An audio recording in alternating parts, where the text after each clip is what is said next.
North to south monsoon का non stop गदर जारी।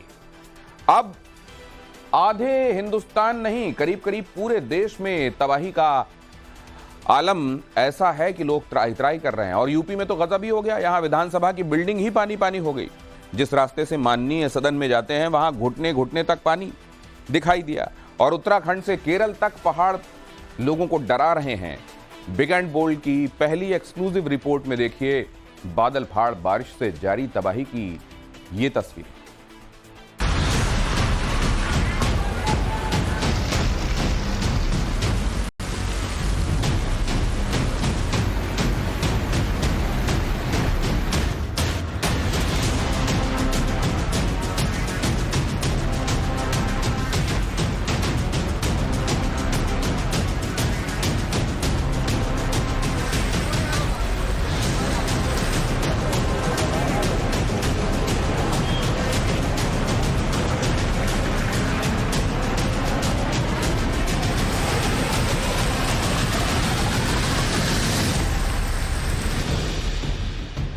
धरती फट रही है, पहाड़ टूट रहे हैं। बादलों के प्रहार से यूपी उत्तराखंड से केरल तक हाहाकार है। बारिश के विध्वंस की तस्वीरें ऐसी हैं कि देखकर रूह कांप जाए।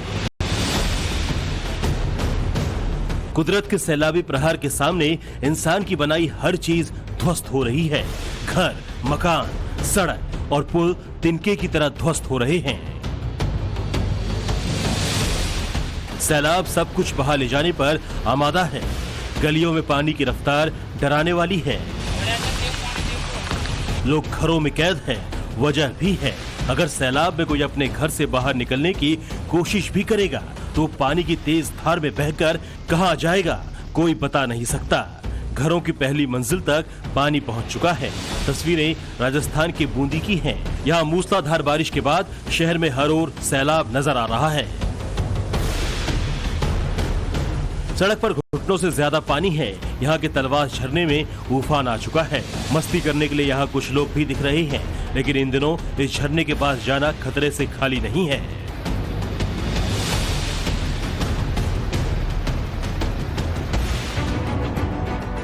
सावन के महीने में लखनऊ पर इंद्रदेव की मेहरबानी का नतीजा तस्वीरों में दिख रहा है। यहाँ ऐसी मूसलाधार बारिश हुई कि यूपी विधानसभा के मानसून सत्र के दौरान ही विधानसभा में पानी घुस गया। असेंबली बिल्डिंग के ग्राउंड फ्लोर के कमरों में पानी भर गया। व्यवस्था को देखने वाले स्टाफ में अफरा तफरी मच गई। आनन फानन में बाल्टी की मदद से पानी निकालने की कोशिश की जाने लगी। देखिए किस तरह बाल्टी से पानी को बाहर निकाला जा रहा है। इतना ही नहीं, कुछ स्टाफ वाइपर और मशीनों के जरिए भी इस आफत से निजात पाने में जुट गए हैं। विधानसभा के अंदर की तस्वीर है, मतलब इसी में फर्स्ट फ्लोर पे जो है वो विधानसभा है और यहाँ नीचे जो है देखिए किस तरह से पानी अभी भी लगा हुआ है और पिछले 1.5 घंटे से लगातार पानी को निकालने की कोशिश की जा रही है यहाँ पर। लेकिन अभी भी अंदर जो है बिल्डिंग के अंदर, यानी जो विधान भवन है ये, इसी बिल्डिंग में ऊपर जो सेशन चल रहा है उसके नीचे जो है ग्राउंड फ्लोर है और ग्राउंड फ्लोर के अंदर पानी घुसा हुआ है। तमाम जो कमरे हैं जहाँ पे उन कमरों में पानी घुसा हुआ है। ग्राउंड फ्लोर पे ये डिस्पेंसरी का एरिया है, हेल्थ केयर यहाँ पे है और यहाँ देखिए यहाँ भी कमरों के अंदर जो है वो पानी घुसा हुआ, तमाम इक्विपमेंट जो है कमरों के अंदर है। ये विधान मंडल, जो विधान मंडल है, पूरी बिल्डिंग जिसे हम विधान मंडल कहते हैं, ये विधान मंडल के अंदर की तस्वीर है। देखिए जो पुलिस वाले हैं वो भी अंदर बैठे हुए हैं, पानी उसके अंदर भी लगा हुआ है। तो ये तस्वीरें आपको दिखा रही हैं किस तरीके से कि विधानसभा के अंदर पानी घुसा हुआ है और ये तमाम जो दावे सरकार करती है उसकी पोल खोल रही है कि आप जब आपके विधानसभा के अंदर, जहां कुछ देर पहले जब बारिश हो रही थी तब मुख्यमंत्री खुद मौजूद थे, जो नगर विकास मंत्री है कुछ देर पहले वो विधानसभा में जो है बयान दे रहे थे बिजली कटौती को लेकर और उन्हीं उसी विधानसभा में अगर घुटनों तक पानी अंदर भर जा रहा है, जहां कर्मचारी काम करते हैं, जहां तमाम कर्मचारी बैठते हैं, तो आप समझ सकते हैं कि हालात कैसे पूरे शहर के होंगे। जब विधानसभा बिल्डिंग के अंदर इतना पानी है तो बाहर के हालात समझे जा सकते हैं।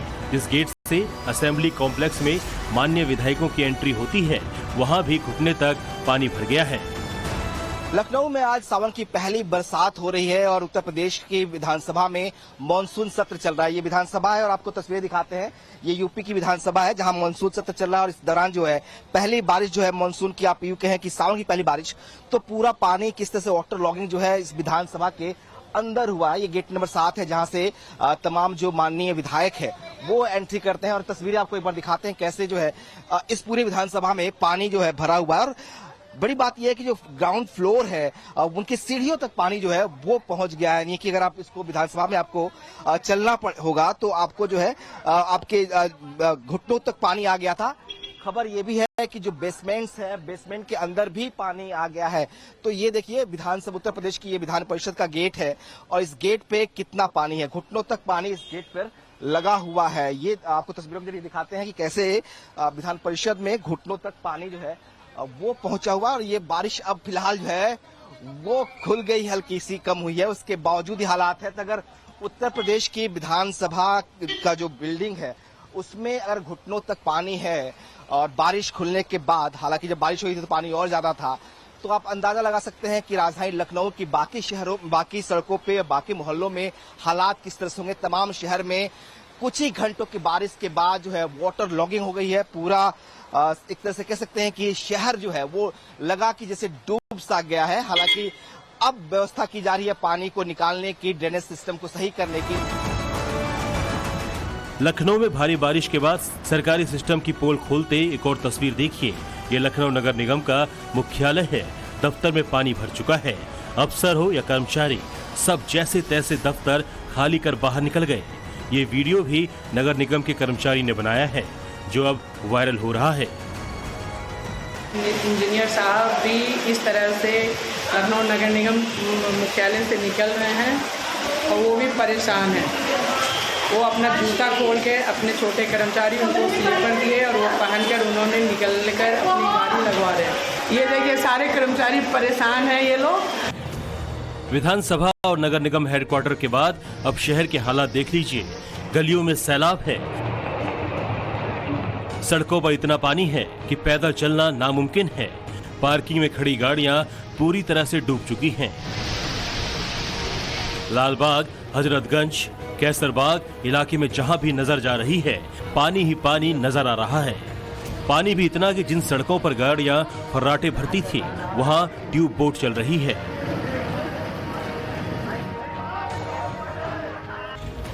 उत्तराखंड में भारी बारिश और लैंडस्लाइड ने यहां के हाईवे का कचूमर निकाल दिया है। बरसाती नाले में आए उफान से सड़क का बड़ा हिस्सा बह गया है। नीचे सैलाब बह रहा है। तस्वीरें हल्द्वानी रामनगर स्टेट हाईवे की है।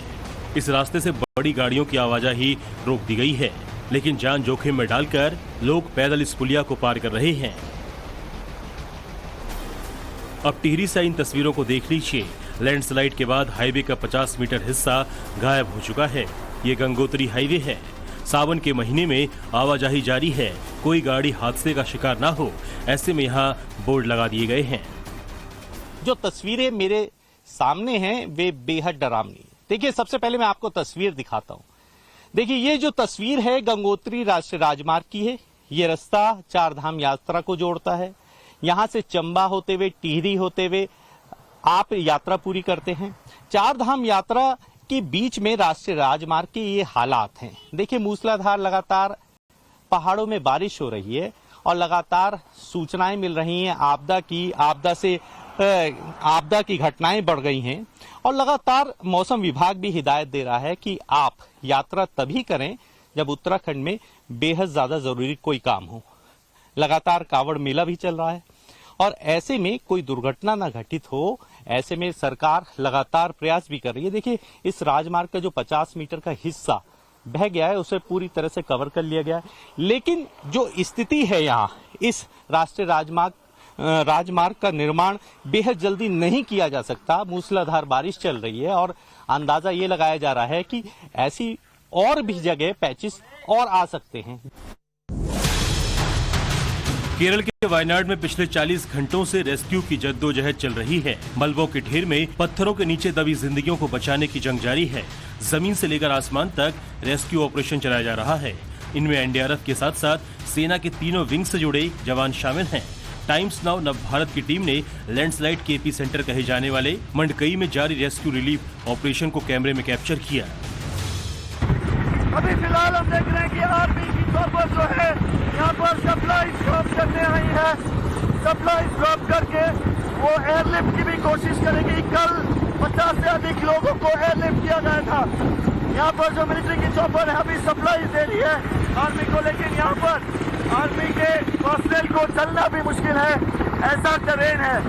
एक तरफ से मैन्युअली रेस्क्यू हो रहा है, दूसरी तरफ से मिलिट्री अपनी ओर से बहुत कोशिश कर रहे हैं कि वो लगातार हेल्प कर सके, लोगों को सप्लाई दे सके, एयरलिफ्ट कर सके। और यहाँ पर आप देख सकते हैं कि चॉपर अभी निकल रहा है और हम फिलहाल खड़े हैं मुंडकई में, तो एक बहुत महत्वपूर्ण एरिया है जहाँ पर रेस्क्यू की बहुत जरूरी है और सप्लाई की भी बहुत जरूरी है। भारी बारिश के अलर्ट के बीच जारी इस मेगा रेस्क्यू ऑपरेशन में एक MI-17 हेलीकॉप्टर और एक लाइट हेलीकॉप्टर का इस्तेमाल हो रहा है। रस्सियों और केबल के जरिए लोग निकाले जा रहे हैं। ड्रोन और डॉग स्क्वाड से फंसे लोगों की तलाश हो रही है। पिछले 24 घंटों में 1000 से ज्यादा लोगों का रेस्क्यू किया गया। सेना ने टेम्पररी पुल बनाकर फंसे लोगों को निकाला। अब तक 3000 से ज्यादा लोग रिहैब सेंटर भेजे गए हैं। वायनाड में जारी रेस्क्यू ऑपरेशन में कितनी दिक्कतें आ रही हैं, वो आप मलबे में फंसे इस बुलडोजर को देखकर समझ सकते हैं। सोचिए, मलबा इतना फैला है कि आपको ये नहीं पता कि अगला कदम आप रखेंगे तो आपका पैर जमीन पर रहेगा या कई फीट अंदर धंस जाएगा। जब जेसीबी जैसी पावरफुल मशीनें इसका सामना नहीं कर पा रही तो आम इंसान पर क्या बीत रही होगी, आप खुद ही सोचिए। केरला जो कि यहाँ की खूबसूरती के लिए जाना जाता है, जिसे गॉड्स ओन कंट्री कहते हैं, लेकिन आज भूस्खलन के कारण केरला का वो वायनाड जहाँ पर न जाने कितने ही टूरिस्ट पहुँचते हैं, वहाँ पर आज इस तरह की बर्बादी की तस्वीरें देखने को मिलेगी, ये शायद किसी ने सोचा होगा। मेरे चारों तरफ आप जो ये तस्वीरें देख रहे हैं, ये इस बात की गवाही देती है कि जो भूस्खलन आया है उसने किस तरह की बर्बादी जो है वो यहाँ पर चारों तरफ लेकर आया है। चारों तरफ आप जितने भी घर यहाँ पर देखेंगे वो पूरी तरह से मलबे में डूब चुके हैं। और सबसे जो तमाम ये घर आप देख रहे हैं इस पूरी लैंडस्लाइड स्पॉट के आसपास, वहाँ पर पूरे के पूरे जो घर है वो मलबे में डूब चुके हैं। रात को जब चैन की नींद 2 से 4 का वो वक्त होता है जब लोग चैन की नींद अपने घरों में सो रहे होते हैं, उस वक्त इस तरह से ये भूस्खलन आएगा ये किसी ने नहीं सोचा था। और क्या वो सुबह कभी नहीं देख पाएंगे, ये किसी ने सोचा था। ये आप देख सकते हैं एक जेसीबी बकायदा जो कि रेस्क्यू वर्क के लिए यहाँ पर पहुंचा हुआ था, वो किस तरह से यहाँ पर धंस चुका है कि अब इसी को निकालना जो है इतना मुश्किल दिखाई दे रहा है। इसी से आप अनुमान लगा सकते हैं कि जो रेस्क्यू वर्क इस वक्त चल रहा है उसमें किस तरह से मौसम, ये मलबा बहुत बड़ा खलल बन रहा है। केरला के अगर घरों की बात करें तो सबसे बड़ा यहाँ पर चुनौती ये भी है कि केरला में जो घर है उनके डिजाइनिंग इस तरह से होती है कि घरों के बाहर जो है कुएं होते हैं, यानी आप जो है इस पूरे यहाँ पर इस जगह में कहाँ पर कुआं होगा ये हम नहीं बता सकते क्योंकि हर जगह ये मलबा है। ऐसे में रेस्क्यू टीम्स के लिए एक कदम आगे रखना भी जो है काफी ज्यादा मुश्किल भरा रह सकता है, क्योंकि कब ये मलबा उस कुएं में धंसेगा और कब कोई उस कुएं में धंस जाएगा ये कोई नहीं बता सकता। इस पूरे डिजास्टर को अगर आप देखेंगे, इस पूरी तस्वीरों को आप देखेंगे तो आप देख सकते हैं कि प्रकृति के इस प्रकोप के आगे हम कितने छोटे यहाँ पर आपको दिखाई दे रहे होंगे। ये तस्वीरें गवाही देती हैं कि किस तरह से इस प्रकृति के प्रकोप ने आज यहाँ पर न जाने कितनों की जिंदगियां, कितनों के आशियाने पूरी तरह से तबाह कर दिए हैं। वायनाड में आई कुदरत के इस प्रकोप के बाद खतरा भी टला नहीं है। वायनाड समेत 5 जिलों में भारी बारिश का अलर्ट है। मलप्पुरम, कोझिकोड, कन्नूर और कासरगोड में रेड अलर्ट है। एर्नाकुलम, पलक्कड़, त्रिशूर में भी अलर्ट जारी किया गया है। जाहिर है फिलहाल केरल को आसमानी आफत से राहत मिलती नहीं दिख रही है। ऐसे में सरकार ने सावधानी बरतते हुए पर्यटन स्थलों पर जाने पर रोक लगा दी है। खदानें अस्थायी रूप से बंद कर दी गई हैं और केरल यूनिवर्सिटी की परीक्षाएं स्थगित कर दी गई हैं। ब्यूरो रिपोर्ट, टाइम्स नाउ, नव भारत।